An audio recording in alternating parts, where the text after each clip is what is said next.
Their axes gleamed under the Mediterranean sun, a silent testament to unwavering loyalty.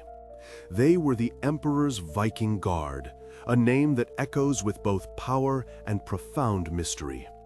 For centuries, these formidable warriors stood sentinel over the Byzantine emperors, their very presence a shield against threats, their reputation an enigma that continues to captivate historians.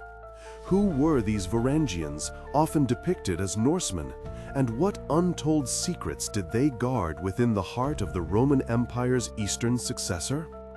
Welcome to Echoes of Time, your portal to the forgotten pages of history. We embark on a journey through the ages, delving into the past to better understand the present, seeking to unveil the secrets that lie under the dust of centuries. In this exploration, we venture back to an era of empires and enigmatic alliances, to uncover the truth behind Byzantium's elite Viking Guard. Their story is more than just one of mercenaries. It is an epic of cultural collision, political intrigue, and the enduring human quest for power and glory. A journey from icy fjords to the opulent palaces of the East. From the late 10th century, the Varangian Guard became an undeniable and permanent fixture in Constantinople, the dazzling capital of the Byzantine Empire. Their arrival marked a new chapter in imperial security, a reliance on a distinct, foreign fighting force that would become legendary. They were not merely soldiers, they were an institution, a symbol of imperial might and, paradoxically, of the empire's complex relationship with the barbarian world beyond its borders. Renowned for their unwavering loyalty and fearsome combat prowess, these weren't ordinary mercenaries.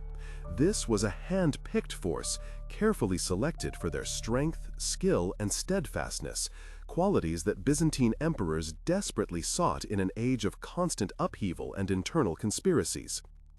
Initially, the ranks of this elite guard were drawn primarily from Rus Vikings, fierce warriors from the lands stretching across what is now Scandinavia and Eastern Europe.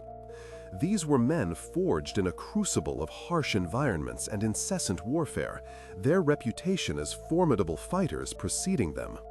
Their sagas, though often embellished, speak of incredible adventures, charting a course from the desolate, icy fjords of the far north to the bustling, golden dome city on the Bosphorus.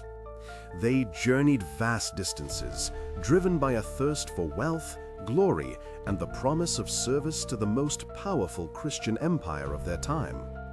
These Rus Vikings brought with them not just their formidable battle axes and shield walls, but also their unique cultural perspective, their honor codes, and their sagas, oral traditions that would eventually intertwine with the grand narrative of Byzantine history. Over time, the composition of this illustrious guard began to evolve. Following the momentous events of 1066, the Norman Conquest of England, the ranks of the Varangian Guard saw a significant influx of Anglo-Saxons.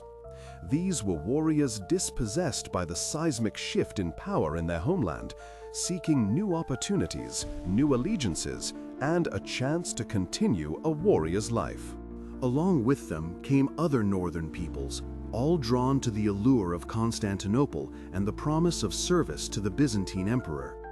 This shift speaks to the adaptability of the Varangian Guard as an institution, capable of absorbing diverse martial traditions while maintaining its core identity as an elite foreign heavy infantry unit. Their presence, now a blend of Norse and Anglo-Saxon might, offered the emperors a truly unique asset, a multicultural force united by their martial skill and their sworn duty to the imperial throne. These Varangian warriors served some of Byzantium's most influential emperors, their destinies intertwined with the fate of the empire itself. They stood by rulers like Basil II, a towering figure known as the Bulgar Slayer, whose long and formidable reign saw the empire reach new heights of power and prestige. They also served Alexios I Komnenos, an emperor who faced an existential crisis for Byzantium, but with the aid of his loyal Varangians, managed to stabilize and revive the empire. The Guard participated in pivotal battles that shaped the course of history, their axes and shields at the forefront of imperial campaigns, their disciplined ferocity often turning the tide against the empire's myriad enemies.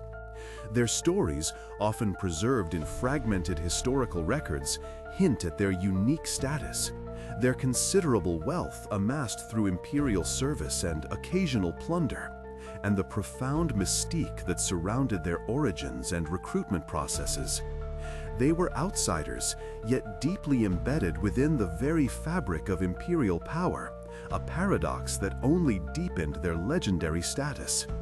Despite their undeniable prominence and the powerful echo of their name through history, many aspects of the Varangian Guard remain shrouded in mystery. This lack of complete clarity has, naturally, fueled generations of scholarly debate, as historians grapple with the nuances of their identity, their role, and their true nature. One of the central questions revolves around their very Viking identity. Was it purely ethnic, a testament to their Norse origins, or did it evolve into a more professional designation? Was Varangian simply a title for elite foreign heavy infantry, regardless of their precise geographical or cultural background? Some scholars argue passionately for a consistent Norse core throughout much of the Guard's existence. They point to linguistic and cultural evidence, suggesting that even as new recruits joined, the Norse language and traditions maintained a strong, if not dominant, presence within the unit. This perspective emphasizes a continuity, a direct lineage from the initial Rus Viking contingents, where the sagas and the martial ethos of the North remained paramount, shaping the Guard's distinct character and reputation. They posit that the Viking aspect was not merely a superficial label, but deeply ingrained in their very being, their fighting style, and their worldview, even when serving a distant emperor in a foreign land. However, a counter-argument highlights the increasing influx of Anglo-Saxons and other northern peoples, particularly in the aftermath of the Norman Conquest in 1066. This perspective suggests a more diverse composition than commonly portrayed, with the Anglo-Saxon element potentially becoming as significant, if not more so, than the Norse.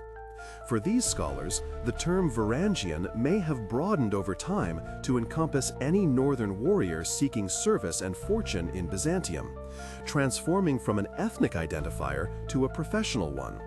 They were all Varangians because they served in the Guard, rather than because they all shared a singular, pure Norse heritage. This evolution, they argue, demonstrates Byzantium's pragmatism and its ability to absorb and utilize martial talent from wherever it could be found, adapting the Guard to the changing geopolitical landscape of Europe. A third, equally compelling perspective posits that the Byzantines themselves played a crucial role in cultivating the fearsome reputation of their Varangian Guard. This theory suggests that the empire deliberately exaggerated their barbarian image, leveraging the Norsemen's already established reputation for ferocity to inspire awe in their allies and terror in their enemies. By presenting these towering, axe-wielding warriors as untamed forces of nature loyal only to the emperor, Byzantium could project an image of overwhelming strength and exotic power. This strategic cultivation of mystique would have served as a powerful psychological weapon, a form of ancient propaganda designed to deter aggression and solidify imperial authority. The very foreignness of the Varangians, their distinct appearance and fighting style, would have been amplified to create an aura of invincibility around the emperor's personal guard.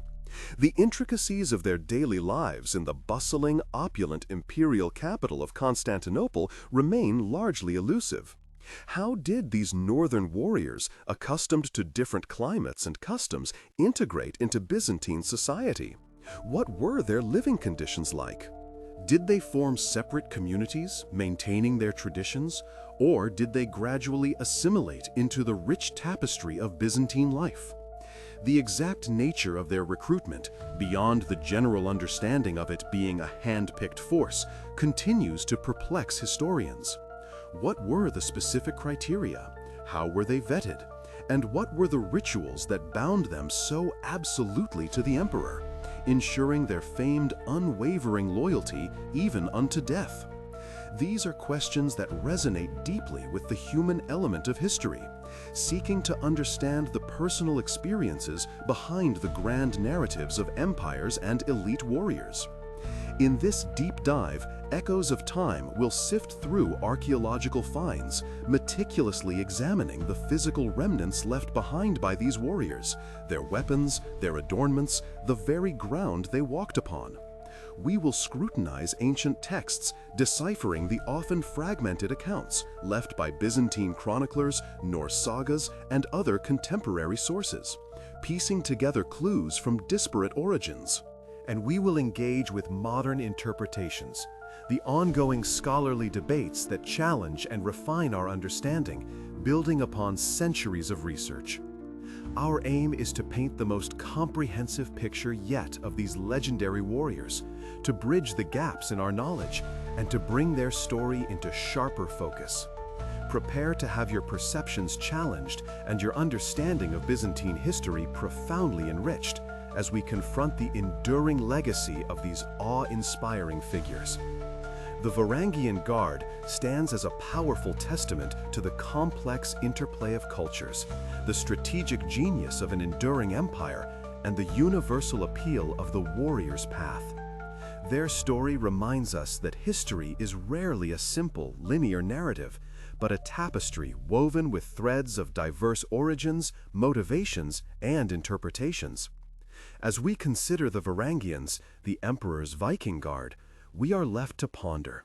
How many other untold sagas, how many other forgotten echoes of humanity's great history still await their moment to be heard?